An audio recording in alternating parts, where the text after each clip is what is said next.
कान्यकुब्ज देश में एक बहुत बड़े राजा थे जो इस लोक में गादी के नाम से विख्यात थे। उनके पिता का नाम कुशिक था।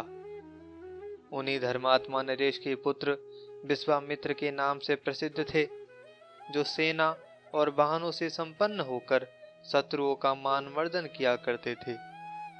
एक दिन वे अपने मंत्रियों के साथ गहन वन में आखेट के लिए गए। मरु प्रदेश के सुरम्य वनों में उन्होंने बराहों और हिंसक पशुओं को मारते हुए एक हिंसक पशु को पकड़ने के लिए उसका पीछा किया। अधिक परिश्रम के कारण उन्हें बड़ा कष्ट सहना पड़ा। वे प्यास से पीड़ित हो महर्षि वशिष्ठ के आश्रम में आए। मनुष्यों में श्रेष्ठ महाराज विश्वामित्र को आया देख पूजनीय पुरुषों की पूजा करने वाले महर्षि वशिष्ठ ने उनका सत्कार करते हुए आतिथ्य ग्रहण करने के लिए आमंत्रित किया। वाद्य, आचमनीय, स्वागत भाषण तथा वन्य हविष्य आदि से उन्होंने विश्वामित्र जी का सत्कार किया। महात्मा वशिष्ठ जी के यहाँ एक कामधेनु थी, जो अमुक अमुक मनोरथों को पूर्ण करो यह कहने पर सदा उन कामनाओं को पूर्ण कर दिया करती थी।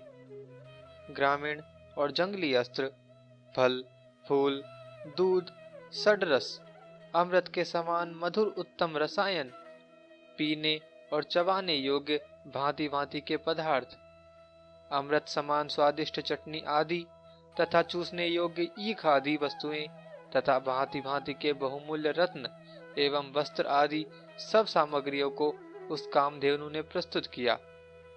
सब प्रकार से उन संपूर्ण मनोवांछित वस्तुओं के द्वारा राजा विश्वामित्र भली भांति पूजित हुए। उस समय वे अपनी सेना और मंत्रियों के साथ बहुत संतुष्ट हुए। महर्षि की धेनु का मस्तक, ग्रीवा, जांघें, गलकंबल, पूंछ और थन ये 6 अंग बड़े विस्तृत थे। उसके पार्श्वभाग तथा उरु बड़े सुंदर थे। वह 5 पृथुल अंगों से सुशोभित थी।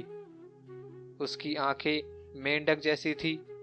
आकृति बड़ी सुंदर थी। चारों थन मोटे और फैले हुए थे। वह सर्वथा प्रशंसा के योग्य थी। सुंदर पूंछ, नुकीले कान और मनोहर सींगों के कारण वह बड़ी मनोरम जान पड़ती थी। उसके सिर और गर्दन विस्तृत और पुष्ट थे। उसका नाम नंदनी था। उसे देखकर विस्मित हुए गादी नंदन विश्वामित्र ने उसका अभिनंदन किया और अत्यंत संतुष्ट होकर राजा विश्वामित्र ने उस समय उन महर्षि से कहा, ब्राह्मण, आप 10 करोड़ गायें अथवा मेरा सारा राज्य लेकर इस नंदनी को मुझे दे दे। महामुने, इसे देखकर आप राज्य भोग करें। वशिष्ठ जी ने कहा, अनघ, देवता, अतिथि और पितरों की पूजा एवं यज्ञ के भविष्य आदि के लिए यह दुधारू गाय नंदनी यहाँ रहती है। इसे तुम्हारा राज्य लेकर भी नहीं दिया जा सकता। विश्वामित्र जी बोले, मैं क्षत्रिय राजा हूँ और आप तपस्या और स्वाध्याय साधन करने वाले ब्राह्मण हैं। ब्राह्मण अत्यधिक शांत और जितात्मा होते हैं। उनमें बल और पराक्रम कहाँ से आ सकता है? फिर क्या बात है जो आप मेरी अभिष्ट वस्तु को 1 अर्बुद गाय लेकर भी नहीं दे रहे हैं? मैं अपना धर्म नहीं छोड़ूंगा। इस गाय को बलपूर्वक ले जाऊंगा।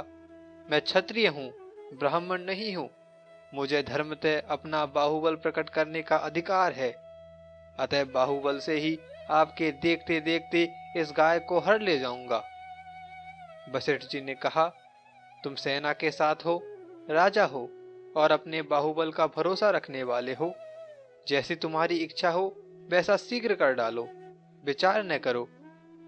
वशिष्ठ जी के यों कहने पर विश्वामित्र ने मानो बलपूर्वक ही हंस और चंद्रमा के समान श्वेत रंग वाली उस नंदनी गाय का अपहरण कर लिया। उसे कोड़ों और डंडों से मार मार कर इधर उधर हाँका जा रहा था। उस समय कल्याणमयी नंदनी डकराती हुई महर्षि वशिष्ठ जी के सामने आकर खड़ी हो गई और उन्हीं की ओर मुंह करके देखने लगी। उसके ऊपर जोर जोर से मार पड़ रही थी, तो भी वह आश्रम से अन्यत्र नहीं गई। वशिष्ठ जी बोले, भद्रे, तुम बार बार क्रंदन कर रही हो। मैं तुम्हारा आर्तनाद सुनता हूँ, परंतु क्या करूं? कल्याणमयी नंदिनी, विश्वामित्र तुम्हें बलपूर्वक हर ले जा रहे हैं, इसमें मैं क्या कर सकता हूँ? मैं एक क्षमाशील ब्राह्मण हूँ। नंदिनी विश्वामित्र के भय से उद्विग्न हो उठी। वह उनके सैनिकों के भय से मुनिवर वशिष्ठ की शरण में गई। गौ ने कहा, भगवन, विश्वामित्र के निर्दय सैनिक मुझे कोड़ों और डंडों से पीट रहे हैं। मैं अनाथ की भांति क्रंदन कर रही हूँ, आप मेरी उपेक्षा क्यों कर रहे हैं? नंदिनी इस प्रकार अपमानित होकर करुण क्रंदन कर रही थी, तो भी दृढ़ता पूर्वक व्रत का पालन करने वाले महामुनि वशिष्ठ न तो क्षुब्ध हुए और न धैर्य से विचलित हुए। वशिष्ठ जी बोले, भद्रे, क्षत्रियों का बल उनका तेज है और ब्राह्मणों का बल उनकी क्षमा है, जो कि मुझे क्षमा अपनाए हुए हैं। अतः तुम्हारी रुचि हो तो जा सकती हो। नंदिनी ने कहा, भगवन, क्या आपने मुझे त्याग दिया जो ऐसी बात कहते हैं? ब्राह्मण, आपने त्याग न दिया हो तो कोई मुझे बलपूर्वक नहीं ले जा सकता। वशिष्ठ जी बोले, कल्याणी, मैं तुम्हारा त्याग नहीं करता।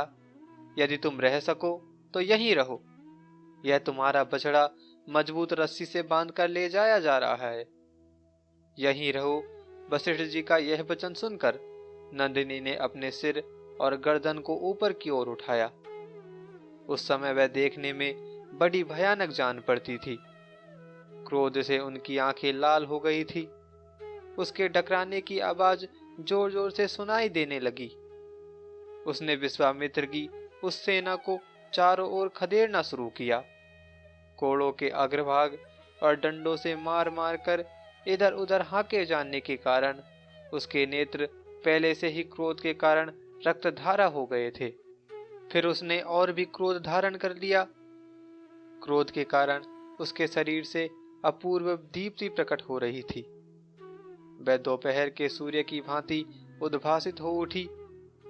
उसने अपनी पूंछ से बारंबार अंगार की भारी वर्षा करते हुए पूंछ से ही पल्लवों की सृष्टि की, थनों से द्रविड़ों और शकों को उत्पन्न किया, योनि देश से यवनों और गोबर से बहुतेरे शबरों को प्रकट किया। कितने ही सवर उसके मूत्र से प्रकट हुए। उसके पार्श्व भाग से पौंड्र, किरात, यवन, सिंघल, बरवर और खसों की सृष्टि हुई। इसी प्रकार गौ के फेन से चिबुक, पुलिंद, चीन, हूण, केरल आदि बहुत प्रकार के मलेच्छों की सृष्टि हुई। उसके द्वारा रचे गए नाना प्रकार के मलेच्छ गणों की वे विशाल सेनाएं, जो अनेकों प्रकार के कवच आदि से आच्छादित थी, सबने भांति भांति के आयुध धारण कर रखे थे और सभी सैनिक क्रोध में भरे हुए थे। उन्होंने विश्वामित्र के देखते देखते उसकी सेना को तितर बितर कर दिया।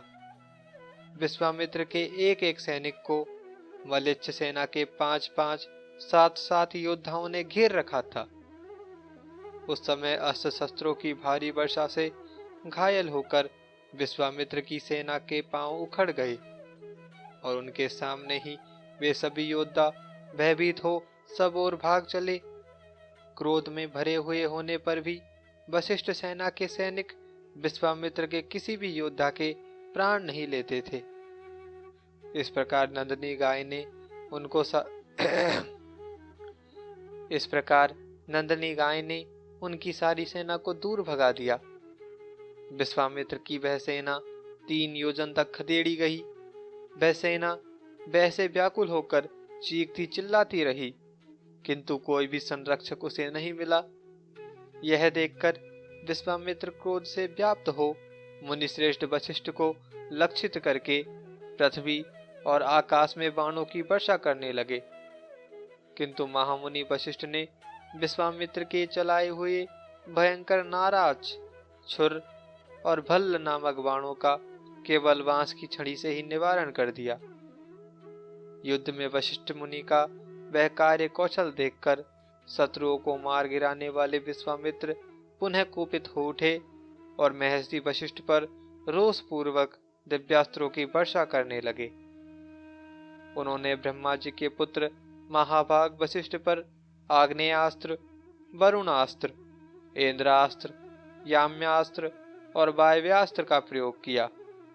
वे सब अस्त्र प्रलय काल के सूर्य की प्रचंड किरणों के समान सब ओर आग की लपटें छोड़ते हुए महर्षि पर टूट पड़े। परंतु महातेजस्वी वशिष्ठ ने मुस्कुराते हुए ब्रह्मबल से प्रेरित हुई एक छड़ी के द्वारा इन सब अस्त्रों को पीछे लौटा दिया। फिर तो वे सभी अस्त्र भस्मीभूत होकर पृथ्वी पर गिर पड़े।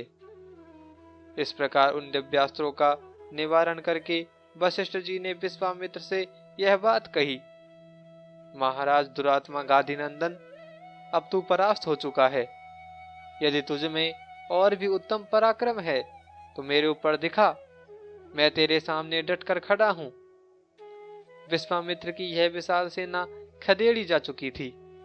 वशिष्ठ के द्वारा पूर्वोक्त रूप से ललकारे जाने पर वे लज्जित होकर कुछ भी उत्तर न दे सके।